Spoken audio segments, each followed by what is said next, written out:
ऐसा सुनकर अर्जुन ने विनती करते हुए कहा, मैं देखना चाहता हूँ कि आप इस दृश्य जगत में किस प्रकार प्रविष्ट हैं। मैं आपके विषम रूप के दर्शन करना चाहता हूँ। तब भगवान श्री कृष्ण ने अर्जुन को अपने विषम रूप दिखाने हेतु दिव्य नेत्र प्रदान किए। अर्जुन ने इस रूप में असंख्य मुख, असंख्य नेत्र तथा असंख्य आश्चर्य विभुत दृश्य देखे। यह रूप अनेक देवी भूभूषणों से अलंकृत था और अनेक देवी हथियार धारण किए हुए था। भगवान का यह सब रूप आश्चर्य चकित करने वाला था। इस प्रकार अर्जुन भगवान के विश्व रूप में एक स्थान पर ही हजारों भागों में विभक्त ब्रह्मांड के अंशों के दर्शन कर सका। अर्जुन ने हाथ जोड़कर भगवान से प्रार्थना की और कहा कि मैं आपके शरीर में सारे देवताओं तथा अन्य जीवों को देख पा रहा हूँ।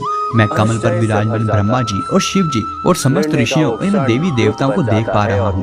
मैं आपके शरीर में अनगिनत हाथ, नेत्र तथा मुख देख पा रहा हूँ जिनका कोई अंत ही नहीं है। आप में न अंत दिखाई देता है, न ही मध्य और न ही आदि।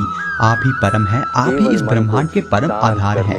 आप ही वेद तथा पुराण है, आप ही सनातन धर्म के पालनहार है। आपका यह यक्ष अनंत है। हे योगेश्वर, आपकी असंख्य भुजाएं हैं। सूर्य तथा चंद्रमा आपकी आंखें हैं। मैं आपके मुख में प्रज्वलित अग्नि निकलते देख रहा हूँ। आपके तेज से मैं संपूर्ण ब्रह्मांड को जलते देख पा रहा हूँ। भगवत गीता में भगवान कहते हैं कि यदि मेरी शरण में आना चाहते हो तो इस जीवन को मेरी भक्ति के लिए उपयोग करो। मेरी भक्ति उपयुक्त शरीर नहीं बल्कि आत्मा माध्यम से कर सकते हो। जिस प्रकार शरीर को दुरुस्त करने के लिए खाने की आवश्यकता होती है, उसी प्रकार आत्मा को दुरुस्त रखने के लिए मेरी भक्ति की आवश्यकता है।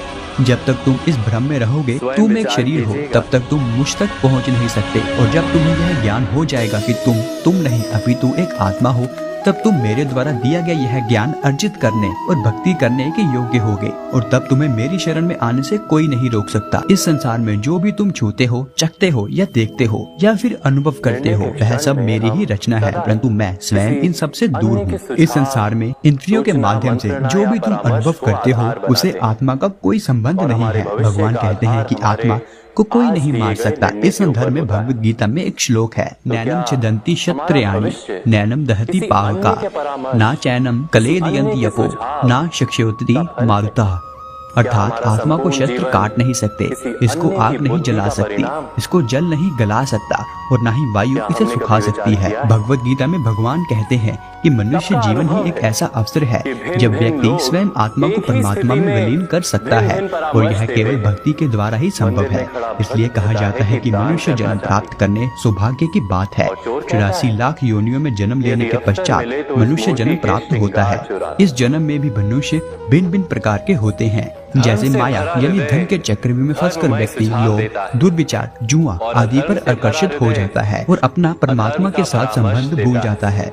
आत्मा का परमात्मा के साथ संबंध ही स्थायी है। सभी सांसारिक संबंध, माता पिता, भाई बहन, पति पत्नी, संतान, अन्य सभी संबंध अस्थायी है, अर्थात केवल एक जन्म तक ही सीमित है। जैसे ही आत्मा दूसरा शरीर धारण करती है, यह सभी संबंध बदल जाते हैं। भगवान कहते हैं कि आत्मा का स्वभाव सच्चित आनंद है, अर्थात सदैव ही आनंदित रहना। आत्मा इस दुनिया के दुख सुख से प्रभावित नहीं होती।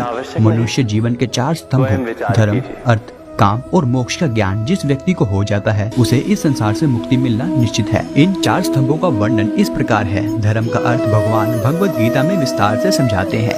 हिंदू, मुस्लिम, सिख, ईसाई आदि धर्म नहीं है, अपितु मनुष्य को कर्म करते हुए जीवन कैसे जीना है यह धर्म है। जीवन का सदुपयोग कैसे करना है, शास्त्रों में उल्लेख नियमों का पालन करते हुए जीवन व्यतीत करना ही धर्म है। अर्थ का संबंध है इस संसार में आत्मा अपने अस्तित्व का अर्थ समझे। इस संसार में रहकर सभी संबंध निभाते हुए, कर्तव्य करते हुए, संसारिक जीवन का सुख भोगते हुए, जीवन रूपी गुत्थी को सुलझाकर स्वयं परमात्मा से जोड़ने का कार्य करे। तीसरा स्तंभ है काम। भगवान श्री कृष्ण गीता में कहते हैं कि प्रत्येक मनुष्य काम, क्रोध, मोह, लोभ, इच्छा और अहंकार पीड़ित है। मनुष्य को चाहिए कि वह इन सभी मानसिक स्थितियों को नियंत्रण में रखते हुए जीवन यापन करे, क्योंकि इन भावनाओं से प्रभावित होकर मनुष्य कभी भी परमात्मा की शरण में नहीं जा सकता। चौथा स्तंभ है मोक्ष। जब तक मनुष्य इच्छाओं को त्याग नहीं करेगा, तब तक मोक्ष के दरबार तक पहुंचना असंभव है। भगवत गीता में भगवान श्री कृष्ण कहते हैं कि मनुष्य की इच्छाएं उसके इस संसार में आने का बहुत बड़ा कारण है। यदि मनुष्य लोभ, इच्छाएं, अहम आदि का त्याग कर एक सादा जीवन व्यतीत करे और सभी नियमों का पालन करे और मेरी भक्ति में लीन हो जाए तो आत्मा को मोक्ष अवश्य प्राप्त होगा, परंतु उससे पहले पाप और पुण्य के अनुसार आत्मा को स्वर्ग और नरक भोगना पड़ता है। यदि कोई आत्मा स्वर्ग की ओर ग्रहण हो जाती है और वहाँ की भव्यता देखकर विचलित हो जाती है तो उसे वहीं रहना पड़ता है, तो उसको उस जन्म के लिए मोक्ष के दरबार हमेशा के लिए बंद हो जाते हैं और पुनः मुक्ति पाने के लिए और एक नया शरीर धारण कर आत्मा को पुनः सभी प्रयास दोबारा से करने पड़ते हैं। जहाँ कहीं भी इच्छा या लोभ ने जन्म लिया है वहीं पूरी मेहनत पर पानी फिर जाता है और दोबारा जन्म लेकर परमात्मा तक के रास्ते खोजने होते हैं। जब तक आत्मा अपने अस्तित्व को नहीं पहचानती तब तक उसे कर्मों के नए नए शरीर धारण करने पड़ते हैं। भगवान श्री कृष्ण कहते हैं कि यदि कोई स्वयं को मुझ पर समर्पित कर देता है तो मैं उसे प्रसन्नता पूर्वक स्वीकार करूंगा। भगवद गीता मनुष्य के जीवन जीने के रहस्य को उजागर करती है। इनको समझकर जीवन को सार्थक बनाएं।